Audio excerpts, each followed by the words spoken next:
ወአንተኒ ሕፃን ነቢየ ልዑል ትሰመይ አንተ ሕፃን የልዑል እግዚአብሔር ነቢይ ትባላለህ መንገዱን ታስተካክል ዘንድ በፊቱ ትሄዳለህና።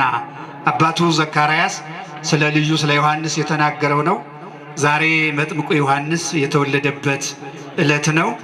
እናቱ ኤልሳቤጥና ካህኑ ዘካርያስ ዛሬ የልጃቸውን ልደት ያዩበት ዕለት ነው።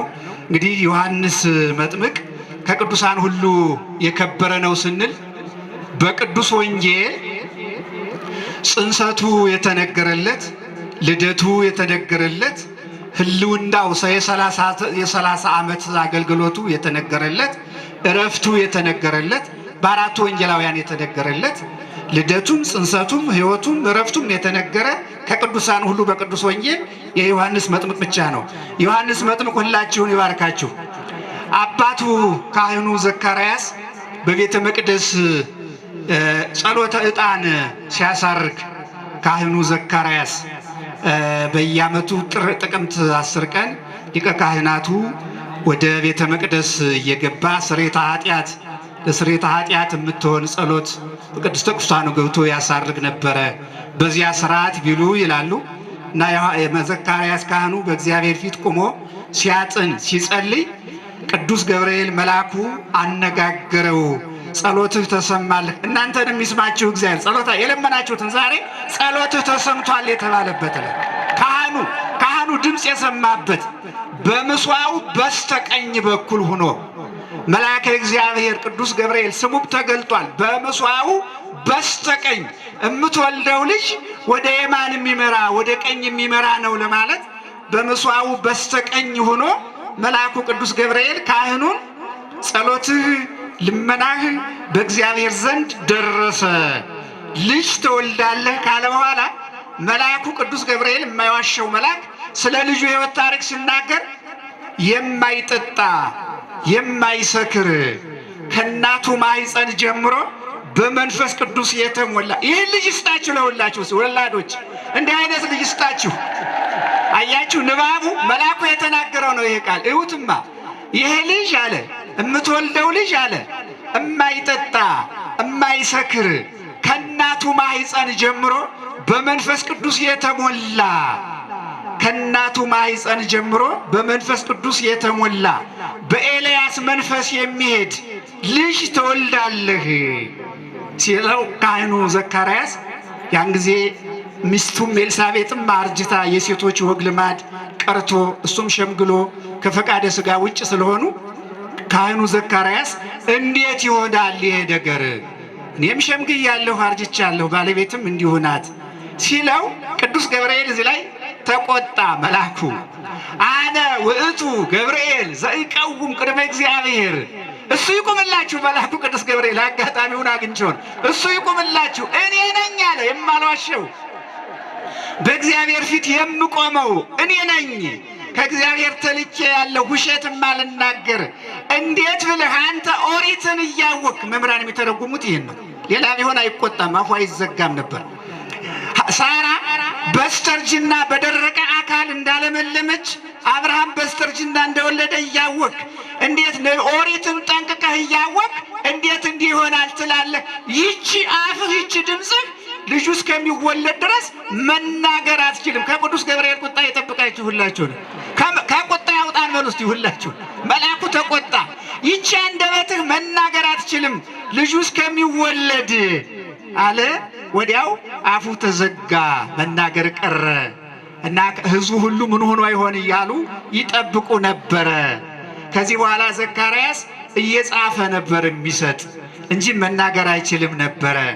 እንግዲህ እንደተባለው ከእናቱ ማኅፀን ጀምሮ በመንፈስ ቅዱስ የተሞላ የሚለው እንግዲህ የነቢያት መደምደሚያ የነቢያት ፍጻሜ የሐዋርያት መጀመሪያ የሆነው ዮሐንስ መጥምቅ በመንፈስ ቅዱስ ሳይወለድ ነው የሚለው። ሳይወለድ ተወልዶ መንፈስ ይራቀዋል። ሳይወለድ ጀምሮ በእናቱ ማኅፀን መንፈስ ቅዱስን የተሞላ ማለት ነቢያት በመንፈስ ቅዱስ ነው የተናገሩ። ኢኮነኪ የተነበየው እምስብረተ ብእሲ ወይ እምፈቃደ እጓለ እመሕያው አላ ነበቡ ቅዱሳን ሰብ ተፈኒሆሙ በመንፈስ ቅዱስ ሐዋርያ ቅዱስ ጴጥሮስ በሁለተኛ መልእክቱ በምዕራፍ 1 ቁጥር 21 ላይ ሁሉም ቅዱሳን ሰዎች በመንፈስ ቅዱስ ተመልተው ተናገሩ ለሚለው የኤልያስ መንፈስ በኤልሳ ላይ እንዳደረ ቀደምት አበው እነ ኢሳይያስ እነዚህ ሁሉ በመንፈስ ተናግረዋል በመንፈስ ቅዱስ። ዮሐንስ ግን ከእናቱ ማኅፀን ነው የእግዚአብሔር መንፈስ ቅዱስ ያደረበት። መንፈስ ቅዱስ ስላደረበትም በእናቱ ማኅፀን ሳለ ገና ከእናቱ እትብት ጋር ሳለ እመቤታችን ቅድስት ድንግል ማርያም ወደ ኤልሳቤጥ ቤት ሂዳ ኤልሳቤጥን ሰላም ስትላት እሆዷ ውስጥ ያለ እንግዲህ ከእናቱ ማኅፀን ጀምሮ የተባለ እሆዷ ውስጥ ያለው ጽንስ ሽል በደስታ ሰገደ። በጽንስነት ፈጣሪውን ያገለገለ ከጽንስ ጀምሮ ለእግዚአብሔር የሆነ ገና ከእናቱ ማኅፀን ገብርኤል እንደተናገረለት ከእናቱ ማኅፀን ጀምሮ እና ዮሐንስ መጥምቅ በእናቱ ማኅፀን ሆኖ እመቤታችን ስትመጣ ኤልሳቤጥን ሰላም ስትላት ከኤልሳቤጥ ውስጥ ከሆዷ ውስጥ ያለው ሰገደ። አንፈራጸ ይጓል በውስጥ ወመላ መንፈስ ቅዱስ ይላል። በሱ ላይ ያለ መንፈስ በእናቱ ላይ መላ። ሰላም ስትይኝ በሆዴ ውስጥ ያለው ሕፃን ሰገደ። ከልጅነቱ ከእናቱ ሆድ ውስጥ ሆኖ ለእመቤቴ ሰገደ። ይህ ሕፃን ይባርካችሁ፣ ሁላችሁን ይባርካችሁ፣ ይጠብቃችሁ። እንግዲህ ዮሐንስ መጥምቅ ቅዱስ ወንጌል በተለይ የሉቃስ ወንጌል ምዕራፍ 1 ቁጥር 2 ጀምረን እስከ 39 ድረስ ያለውን ስናነብ በጽንሰት ሳለ በመንፈስ ቅዱስ የተሞላ ዛሬ ዮሐንስ መጥምቅ ሰኔ 30 ሲወለድ ወብዙኃን ይትፌስሑ በልደቱ ይላል። እሱ ተወለደ፣ ባልቴቷ ልጅ ታቀፈች። ዛሬ ዮሐንስ ድንግልን ነቢዩን ወለደች። ዮሐንስ መጥምቅ በነቢዩ ኢሳይያስ የተነገረለት ይወለዳል የእግዚአብሔር መንገድ ጠራጊ ተብሎ የተነገረለት ዮሐንስን በወለደች ጊዜ ደስ ተሰኙ። በ8 ቀን ነው ተወልዶ በኦሪት እንግዲህ በ8 ቀን ግዝረት እንደ ጥምቀት እኛ አሁን ጥምቀት እንደሚሆን በኦሪት የብሉይ ኪዳን ሕግ ግዝረት ስለነበረ በ8 ቀን ገዛሪውም የሚገዝሩ ሰዎች ወደ ሊቀ ካህናቱ ቤት መጡ። የሊቀ ካህናት ልጅ ስለሆነ ወደ ቤተ ግዝረት አልሄደም። እሱ ራሱ ትልቅ አባቱ ትልቅ ስለሆነ ገዛሬዎች መጡ። ግዝረቱ ሲፈጸም ስሙን ማን እንበለው ሲባል ኤልሳቤጥ ዮሐንስ ይባላለች። ዮሐንስ ይባላለች። ሌሎች የለም ከዘመዶችሽ ይሄ ስም የለም ሲሉ አባቱ ይጠየቅ ተባለ። አባቱ እንደተለመደው መጻፊያ ነገር ሰጡት። ጽፎ ስሙ ይሰመይ ዮሐንስ ይሰመይ የሚለው ዮሐንስ ይባል ብሎ የጻፈውን ዮሐንስ ይሰመይ ዮሐንስ ይባል ብሎ ከጻፈ በኋላ ድምፁ ተሰማ። አፉ ተፈታ። በልጁ ልደት ድምፁ ተሰማ። ይቺ ዮሐንስ ይሰመይ የሚለውን ዮሐንስ ይሰመይ 4 ነው። የአራቱ ብሔረ ኦሪት ሲፈጸሙ ልሳነ ነፍስ ይኖራል። ዮሐንስ ይሰመይ ስሙ 10 ሲሆን ደግሞ 10ቱ ቃላተ ኦሪት ሲፈጸም ልሳነ ነፍስ ይሆናል። ልሳነ ነፍስ ተርላ ነፍስ ይገኛል ብለው መምህራን ይተረጉማሉ። እና ዮሐንስ ብሎ የዘካርያስ ሲጽፍ ሲወለድ 9 ሙሩ የታተመውን የአባቱን አፍ የፈታ የካህኑን አፍ የፈታ ዮሐንስ መጥምቅ። አንዳንድ ዲ ሲወለድ እድል ጭምር ዞም ይመጣል። ዮሐንስ መጥምቅን ሲወለድ ታምራት ነው ዞ የመጣ። ዮሐንስ የሚለው ስም የአባቱን አፍ የፈታ ነው።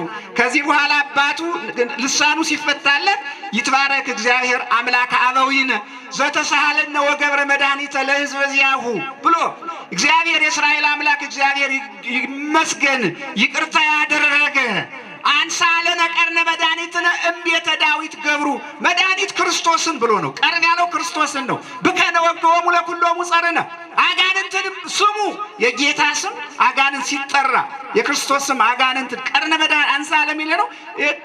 አጋንንትን የሚያስወግድ መድኃኒታችን እሱ ነው ብሎ በሱ ፊት ትሄዳለህ ብሎ አባቱ ተናገረ።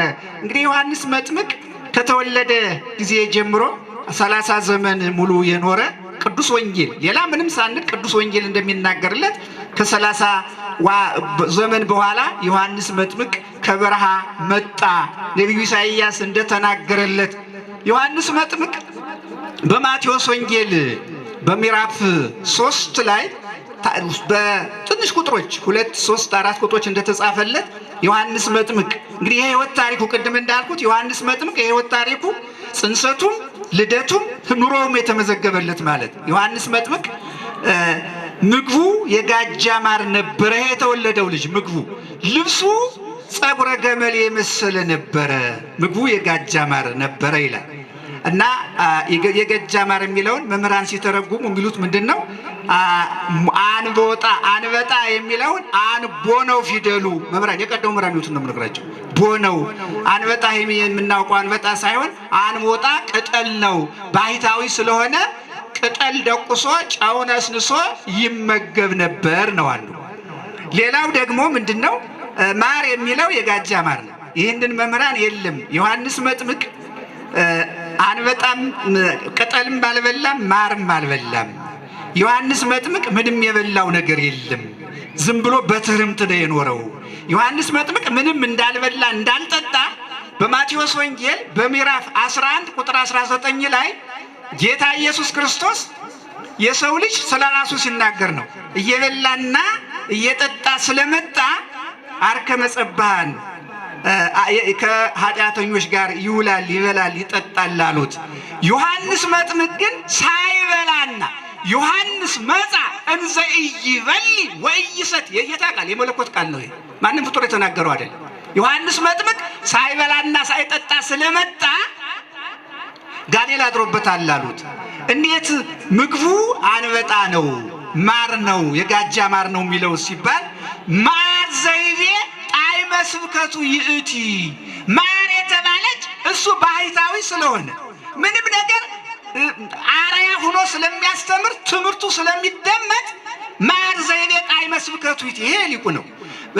አንበጣ ዘይቤ ልዕልና ስብከቱ ይእቲ።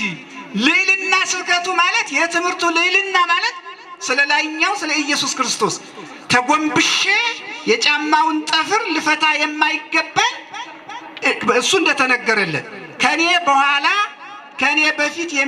በኋላ የሚመጣው ከኔ በፊት የነበረ ነው። ከኔ በፊት የነበረ እግዚአብሔር ወልድ ነው። እሱ ተጎንብሼ የጫማውን ጠፍር ልፈታ አይገባኝም ብሎ ስለላይኛው አንበጣ የተባለ ትምህርቱ ነው ብለው መምህራን ይተረጉማሉ። እንግዲህ ዮሐንስ መጥምቅ በእውነቱ ምእመናን በምድረ በዳ እየሰበከ መጣ ነው የሚለው። በሕይወቱ ምድረ በዳ የተባለ የአይሁድ ልቡና ነው። በምድረ በዳ የሚባለው የምናምን ተክል ልምላሜ የሌለው ነው። የአይሁድ ልቡና ምድረ በዳ ተክል ልምላሜ እንደሌለ በአይሁድ ልቡና ደግሞ ሃይማኖት ምግባር ትሩፋት የሌለ እና ዮሐንስ መጥምቅ እየሰበከ መጣ። የመጀመሪያውን መንግስተ ሰማያት ቀርባለችና ንስሐ ግቡ ብሎ እንደተነገረለት አባቱ እንደመሰከረው ወአንተኒ ሕፃን ነቢየ ልዑል ትሰመይ የልዑል ነቢይ የእግዚአብሔር ነቢይ ተብሎ በአስቀድሞ በነቢያት የተነገረልህ ነህ። ቀድመ ስለ ክርስቶስ ትናገራለህ ብሎ የተነገረለትና ዮሐንስ መጥምቅ በእውነቱ ባህታዊ ነው፣ መናይ ነው፣ ሪሰ ባህታውያን ነው። ገንዘብ የነካው የለም፣ ሲበላ አልታየም። ትምህርቱም ደግሞ አሁን በእውነቱ ጉቦ አትፍሉ ንበሩ በበሲሳይክሙ። እኔ ዮሐንስ መጥምቅ ትምህርት ሁለት ልብስ ያለው አንድ ለሌለው ይስጥ፣ ደሞዛችሁ ይውቃችሁ፣ በየግንባራችሁ ባላችሁ እደሩ፣ የድሃ ነገር አትዝረፉ፣ አትንኩ ብሎ መጀመሪያ ጸረ ሙስናን ያስተማረ ቅዱስ ዮሐንስ መጥምቅ ሁላችንን ይባርከን ይጠብቀን። እግዚአብሔር ከሁላችን ጋር ይሁን።